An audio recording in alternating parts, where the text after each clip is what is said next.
Good morning, ladies and gentlemen. This is AgentJ, and today we are going to look at an automatic reed farm.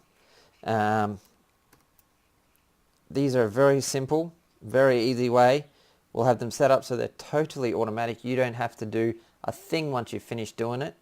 Let's go have a look at a finished one I have over here, over near our little door from earlier. Hello, Mr. Chicken. Did you give me an egg? Hello. Oh, he doesn't want to look at me. You're just rude. You're just rude. So this is one I have set up already. As you can see, you have the reeds. Once they grow up, the sun will go to, it's also hooked up to, let's go, come on, there we go. I have it hooked up to a daylight sensor, but I have it reversed. So as you can see, there's no signal going through during the day. So that's basically sending the power through. That light's stopping it. But as soon as the sun goes down, the signal will stop being sent. This will light up, sending power through the redstone dust, and causing the pistons to push out. As the reeds grow through the day, they'll have grown up, and then the piston will push all of them out. So let's go back over here and have a quick look. So this is the basic setup. Hey, go up. Very, very simple. On this design I have the daylight sensor on the inside here, just because you can hide it a bit better if you don't want anyone to see anything. These are very useful to have underground. All you need is a bit of light. Inside, you can have it outside if you want. It's up to you, however you want to do it. So everything we will need for this is in this box. So we'll need a daylight sensor. We'll need a bit of glass, we'll need some sugar cane, we won't need a little egg, the redstone torch, we'll need a bucket of water, you'll need some grass, you'll need some pistons, you need some redstone, you'll need a choice of, you don't have to use stained clay. I like stained clay, you can use whatever you like, it's just for the outside. You'll need a hopper, and you will need a chest. So you need these 11 items, and that is all you shall need. Obviously you'll need more than one bit of redstone and one bit of stained clay, and one reed, but you guys get the picture.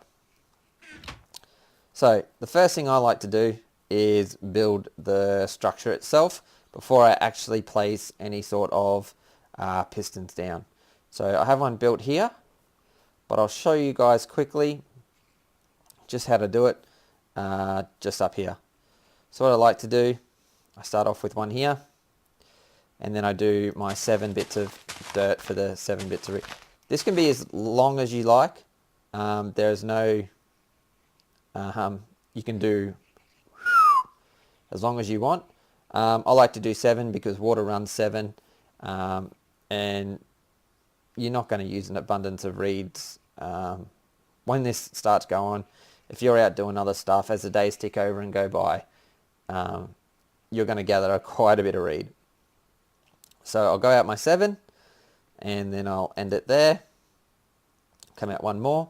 That's just for where we're going to place the, whoops, sorry. That's just where we're going to place the water, so it runs down for the 7. Come out one more so we can do the glass paneling across the front here. I like to also do under the grass. Pardon me. That way it looks all pretty once the glass is up on there. And then we come round to the back. So this is where the reeds are going to sit, on here. So we're going to come up 2, just like that. And this is where the pistons are going to sit. We don't want the piston to take out the bottom one, because then the reeds will stop growing. All we want them to do is push off over the top of the first one, and that way the reeds will continue to grow the whole time. So once you're finished there, get one up here, go down, another one up here. This is going to be the backing for the pistons for the redstone to sit on. The pistons require a signal from the redstone to power them, and when a piston's pushed up against this block, the power comes through this block, because once there's redstone here leading into a block, that block then becomes energized and leads out the other side. So we'll have our piston sitting on here, make that nice and neat, just like so, like a boss. And then we'll have 1, 2. We're going to have our daylight sensor sitting there. That daylight sensor is going to lead into, you're going to have a redstone, and then we're going to have our torch on here to invert the signal, and then the redstone will travel down there. So once I have that all built, I grab my pistons, and looking straight at the way you want it to go, we go like this. Doink, doink, doink, doink. And voila. Very, very nice. So once we're finished with our pistons, we can put them away. Get our glass out. Put a row of glass down. Doink, doink, doink, doink. We can go and dig a hole for our hopper and for our collection point. So we'll put a chest in there real quickly. We'll get the hopper, you aim at the chest, hold shift and, oh, go away. Put you back. One thing I don't like about creative, it's super sensitive. Hopper, hold shift and click, and the hopper, if we go down, let's get down here. As you can see, it's come down and it hooks straight into the chest. So everything that's collected in here will go straight into this chest for us. Get up, fill that in, stickler for that. Before we can put our reeds down, we must put our water down. So we start at this far end, and the water should flow for the 7 and finish exactly over the top of the hopper. Then we can come along, we can plant our reeds, doink, doink, doink, doink, doink. Nice little reeds going on. There we go. Alright, now we can get on with our redstone. So we'll start at the far one. There, there, there, there, there, there, there. So these are all connected. Obviously no power running through them. We'll get our little daylight sensor. We can put him over here. Redstone there. As you can see, there's power flowing into here. If I was to connect this up, nothing would happen. There's power flowing out this side, but not from this side. But if we connect a redstone torch up, it flicks it around. See that? So if we switch this to nighttime, there will no longer be power flowing into this point. So then this point will run off, this will turn on, and it'll power these, and it'll push the pistons out, which will gather there. So let's just put a couple of reeds on top of here. Do this. Doink, doink, doink, doink, doink, doink, doink, doink, doink, doink. There we go. Oh, lovely. Put a bit more glass up here, so it looks all pretty. Got to make it look pretty. There we go. If you guys, if I'm too quick in explaining something, or if something's not as self-explanatory as I think it is, don't be afraid to ask. I'll be more than willing to just leave me a comment, and I'll either address it in another episode, or I'll send you guys a personal message and just help you guys out wherever I can. So here we are, all up, ready. So if I switch this, we'll change the time to nighttime. So we'll go time set 18:00. Oh, take time set.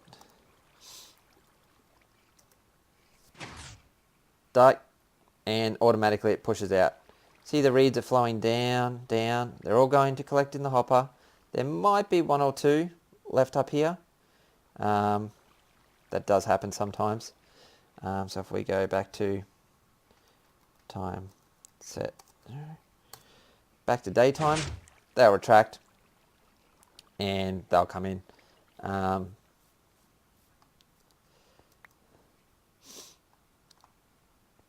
Sometimes that will happen when they end up on top. I mean, you can have a double row of pistons if you want to push that way. That's totally up to you guys. Out of there, we got 5.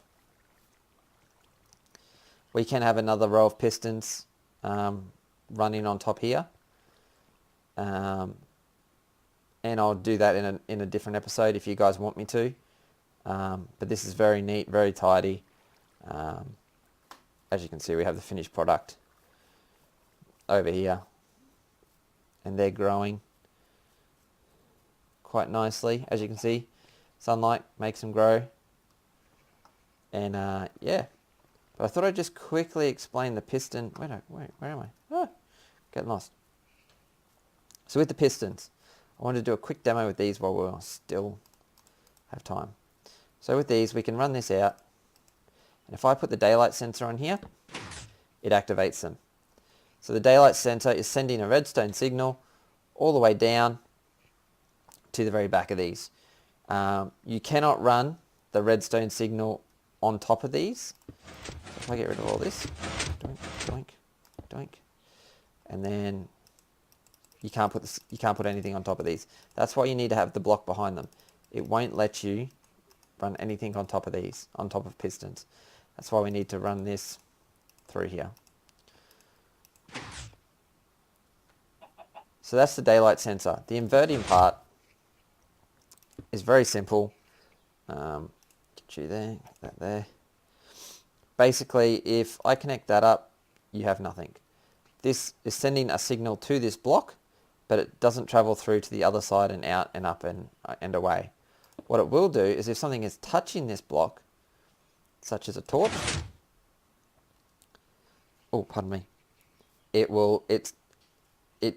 the block basically,